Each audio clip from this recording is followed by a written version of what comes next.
윤석열이 이제 팬티 난동 사건 이게 내린수계. 내린수계 바지 내린 수계로 불리고 있는데요. 네.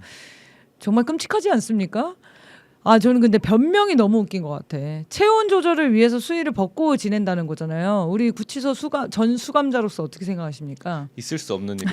바로 지적당하고 벌점 받거든요. 근데 이게 옷을 벗고 있으면 네, 입으라고 했는데 안 입으면은 그건 또 지시불이행이죠. 네. 그래서 저렇게 엎어져서 소리까지 지른다. 이건 위력 행사죠. 이거는 끌고 나가야 되는 일이잖아요. 이건 특혜. 윤석열만 봐주고 있는 거예요. 그리고 특검이 들어오면 갑자기 덥고 특검이 나가면 갑자기 시원해져서 다시 옷을 입고 뭐 이런 거예요? 특검에서 이 사안을 공개한 이유는 체포영장 집행을 방해한 불법 행위이기 때문에 보도한 겁니다. 인간으로서의 최소한의 존엄조차 보장되지 않는 수용 환경의 사실상을 자랑하듯 떠벌렸다는데 지가 벗은 건데 이게 수용 시설 환경이랑 뭔 상관이에요. 윤석열을 제외하고 모두가 수의를 입고 있다고요. 벗긴 게 아니라니까. 그럼 윤석열만 체온 조절에 문제가 있고 나머지 사람들은 안 덥습니까? 아무튼 이제 특검에서는 다음에는 물리력 행사를 포함해서 체포영장을 집행을 하겠다라고 고지를 했다고 합니다. 네. 그래서 이거 체온 조절 기능에 문제가 있다? 뭐 당뇨로 인해서 그래서 이제 옷을 못 입고 다닌다는 거예요. 너무 열이 많이 나서. 근데 윤석열이 예전에 아크로비스타 앞에서 한번 목격됐을 때 한여름 패딩 입고 다녔잖아요. 맞아요. 그때 너무 이상하다 생각했잖아. 왜냐면 주변 사람들이 너무 그날부터 더워져서 다 반팔을 입고 돌아다니는데 윤석열이 패딩을 입길래 우린 이상하다. 술 중독이나 마약 중독이나 이런 사람들이 금단 현상의 일환으로 너무 큰 추위를 느끼거나 너무 큰 더위를 느끼거나 그런다는 거예요. 그래서 네. 구치소에 이제 마약 중독자들 수감되잖아요. 그럼 같이 방 쓰시는 분들 얘기 들어보면 갑자기 막 너무 춥다고 막 벌벌벌 막 떨고 네, 그 영화 지르고. 같은 데도 보이잖아. 나오잖아. 우리 실제로 본 적은 없지만 윤석열이 지금 약간 그런 증상 아닌가? 그래서 찾아보니까 알코올을 너무 많이 먹거나 마약을 하면은 뇌가 손상이 돼서 그런 체온 조절 기능이 떨어지기도 한다라고는 합니다. 네. 그러니까 당뇨 문제가 아니라 뇌 손상이 문제다.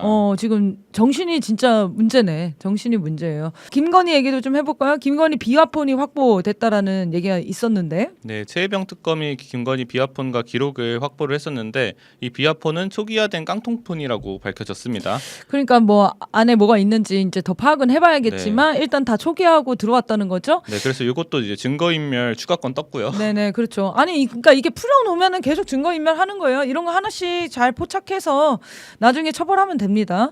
그리고 그 비아폰에 그룹이 나눠져 있었다면서요? 네, 이게 등급이 나눠져 있어서 이 비화폰으로 그 열람할 수 있는 연락처와 그 통화할 수 있는 대상이 좀 다 다른가 봐요. 네. 아무튼 이제 김건희의 열람 권한은 대통령급으로 가장 강했다고 합니다. 네. 비아폰을 지급받는 것도 황당한데 A 그룹으로 들어가서 모든 사람과 전화할 수 있는 권한을 줬다는 겁니다. 주요 인물들을 다 담당해서 전화를 돌렸다는 거잖아요. 윤석열보다 김건희가 전화 돌린 횟수가 더 많겠죠. 윤석열을 김건희가 선택한 거 아닙니까? 검사로. 검사 사위, 검사 남편으로 선택하고 온갖 범죄들을 저지르는데 윤석열이 검찰 권력을 이용해서 비호했었던 겁니다. 이게 범죄의 시작이에요. 거기서부터 팔기 시작하면은 정말 끝도 없이 나오겠죠. 김건희 특검이 아무래도 정말 할 일이 너무 많아요. 인원 2배 정도 늘리고 한 큐 해결하려면 김건희 재판부를 구성해야 됩니다. 그래서 우리가 내란 특별 재판부 이제 주장을 해왔는데 지금은 3대 특검 이 모든 사건을 포괄할 수 있는 단독 재판부를 꾸리자 이렇게 주장을 하고 있습니다. 이것도 너무 좋은 것 같고요. 지난주 토요일 날 민주당 전당대회가 있었습니다. 정청래 의원이 당대표로 새로 선출이 됐죠. 우리가 잊지 말아야 할 중요한 점은 내란은 아직도 끝나지 않았다는 사실입니다. 정청래냐 박찬대냐 사실은 둘 다 잘할 거다라고 많이들 생각을 하셨는데 거기서 이제 과열되는 후보 평가들이 좀 있었죠. 근데 결국에는 당원의 민심이 정청래를 뽑은 이유. 박찬대 의원 같은 경우는 저는 전략이 실패했다고 생각하는 게 내가 이재명이랑 더 친하다. 이 전략이 저는 진짜 별로였다고 생각해요. 국민들의 이제 기준은 지금 적기에 이 역할을 잘 수행할 사람을 뽑는 겁니다. 기준이 누구랑 친하고 계파가 어디고 이제 이런 식으로 당대표를 선출하지 않는다는 거예요. 법사위원장 하면서 그리고 탄핵소추위원단 단장을 하면서 너무나 속 시원한 정치를 보여줬거든요. 저는 그 부분이 정청래 의원에 대한 가장 높은 평가였다고 생각해요. 국민들 마음을 정확하게 대변해서 가장 압도적이고 공세적으로 싸울 수 있는 사람, 이 사람을 도구로 선발하는 과정이었다. 또 정청래 의원 뭐 비판하시는 분들 보면은 이게 수박이냐, 뭐 친문 세력이냐, 뭐 문재인과 가깝냐, 뭐 이런 얘기들 많이 평가하시는데요. 저는 그 평가의 기준도 반개혁적이거나 개혁을 늦추거나 이렇게 할까봐 우려를 제기하는 거라고 보거든요. 그러면 사실은 정청래 의원을 지지하는 사람과 비판하는 사람의 논조가 똑같은 겁니다. 기준이. 민주당 안에서 있었던 그런 격화된 토론들 잘 정돈하실 거라고 믿습니다.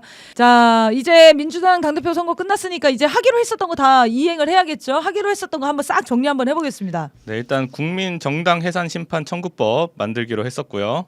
그리고 이제 법관평가위 새로 만들겠다.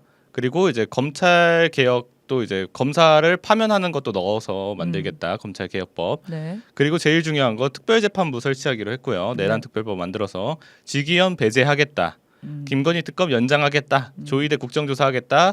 국힘 그 45명 을사오적 제명하겠다. 그리고 국회의원 국민소환제 하겠다. 이런 것들 쫙 이제 서로 경쟁적으로 많이 냈었거든요. 그렇죠. 원팀이기 때문에 박찬대 의원이 주장했었던 거 그대로 정청래 당대표가 이제 이행을 해주시면 좋을 것 같고요. 국민적인 요구를 담은 겁니다.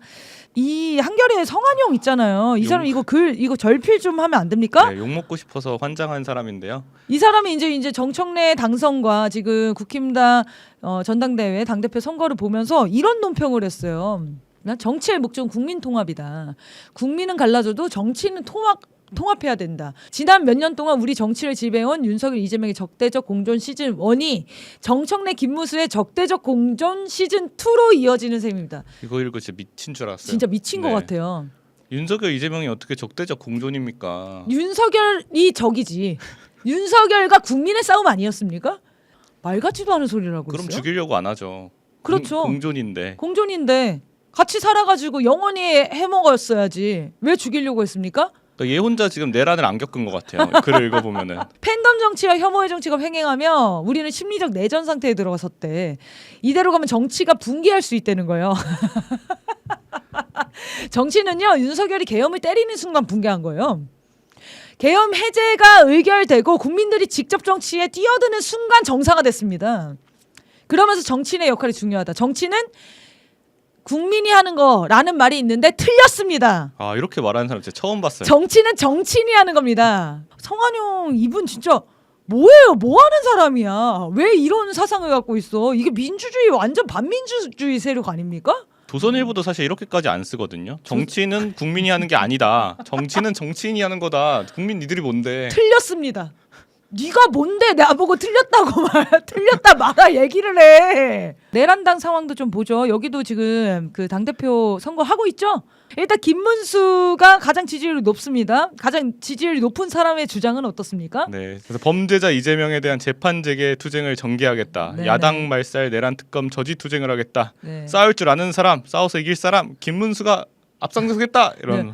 아니, 정견 발표를. 이재명 대통령의 재판 재개 투쟁을 전개할 거면은 대법원장에 지원을 하시지. 판사가 되시던가. 페북에 쓴 건데요. 개헌 저지선 100석을 사수해야 된다는 거예요. 그래서 100석이 무너지면은 이재명 대통령이 연임 개헌을 하고 사회주의 체제로 전환하는 개헌을 할 거랍니다. 야, 사회주의로 개헌을 한다고. 네. 야, 이런 거는 어디서 듣는 얘기일까? 우리 그 보도 같은 게 하나도 안 됩니까? 그런 게. 모스탄이 아마 간증을 많이 들었다면서 얘기해주지 않았을까. 야, 이자들은요 지금 제정신이 아니거든요. 살고 싶어서.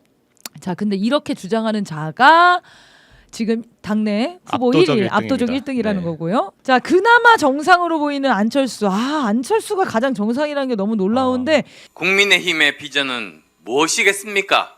아무것도 없습니다. 우리 국민의힘 곧 보수의 시간은 멈췄지만 세상은 점차 바뀌고 있습니다.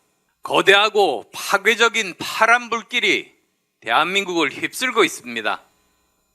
그런데 우리 앞날은 어떻습니까? 아무것도 보이지 않는 미래입니다. 파란 물결로 막 덮이고 있대. 민주당 홍보인 줄 알았어요. 그러니까 정세 판단은 잘하고 있는 거예요. 아, 그렇죠. 정세 판단은 그나마 그게 저게 가장 정상적인 거라는 겁니다. 마스가 관련된 얘기를 한번 다시 짚어보려고 하는데 이 마스가 모자를 제작한 썰을 굉장히 이제 자랑스럽게 누구누구가 너무 고생 많이 했고 이렇게 치하를 하면서 얘기를 합니다. 그런 얘기까지 자세히 보도되는 거는 정부가 정말 잘했다고 생각하는 것 같아요. 그 이유는 마스가 때문에 이 관세 협상을 타결할 수 있었다라는 평가 때문입니다. 그러면 정말 마스가가 우리한테 어떤 이득을 주는지 한번 돌아봐야 되는 거 아닙니까? 미국이 지금 조선업이 거의 붕괴 수준이에요. 저게 제가 조선일보에서 가져온 자료거든요. 한국과 미국의 조선업의 생산력 격차가 어느 정도냐면 우리는 10년 동안 2,405척을 건조합니다. 근데 미국은 37척을 건조해요. 그리고 규모나 그리고 금액이나 이런 생산성이나 봤을 때 우리나라가 최강국이에요.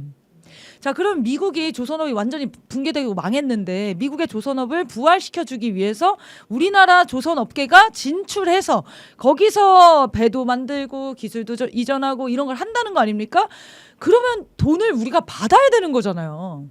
우리 돈을 투자해서 우리 기술 갖다 주고 우리 노동자들 보내서 거기서 미국 배를 건조해서 판다는 건데 단순 경제적인 협상이 아니라 이게 원래 근본부터가 군사적이고 안보적인 그런 고려를 껴서 진행이 된 거거든요. 원래 5월달에 존 펠란이라고 미국 해군성 장관이 우리나라에 와서 그런 조선 협력에 관해서 얘기를 하기도 했고요. 군산기지 보고 가지 않았습니까? 네, 그래서 지금도 얘기가 나오는 게 군산 거제 쪽에 있는 가동률이 떨어진 중형 조선소를 활용해서 이 미 해군의 함정을 정비 보수할 수 있는 기지를 만들자라는 거고요.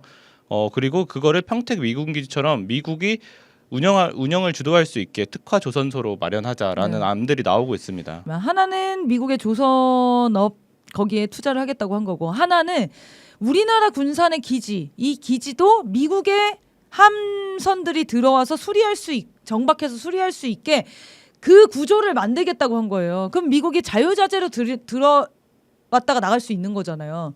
미국의 해군기지가 되는 겁니다. 근데 그게 우리한테 이득인가요?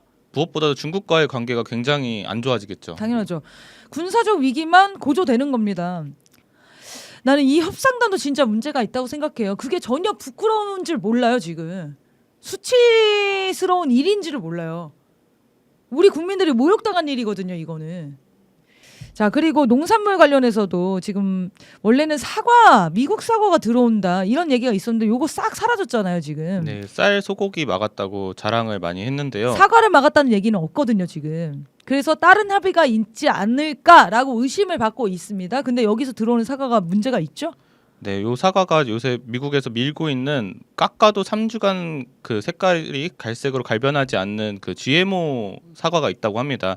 그거랑 그런 감자를 우리나라에 엄청 넣고 싶어 하는데 검역 절차를 통과하지 못해서 못 들어오고 있다고 하더라고요. 네. 그거를 이제 완화시켜주는 방향으로 논의가 추가적으로 되는 거 아니냐라는 불안을 많이 갖고 있습니다. 그러면은 이 사과가 지금 들어오려고 하는지 안 들어오려고 하는지 정확하게 협의가 어떻게 되고 있는지 공개를 해야 되는 겁니다. 그러면 국민들이 같이 맞고 싸워줄 거 아닙니까? 근데 지금 또 아무 말도 없이 이게 조용히 사라져 있는 것처럼 얘기를 하는데 물밑에서 어떤 협상이 일어날지 정말 모를 일 아닙니까? 이 부분뿐만 아니라 굉장히 많은 짜잘한 부분들 그렇지만 우리나라 국익에는 너무나 큰 영향을 주는 이런 사안들이 겹겹이 쌓여져 있어요, 지금.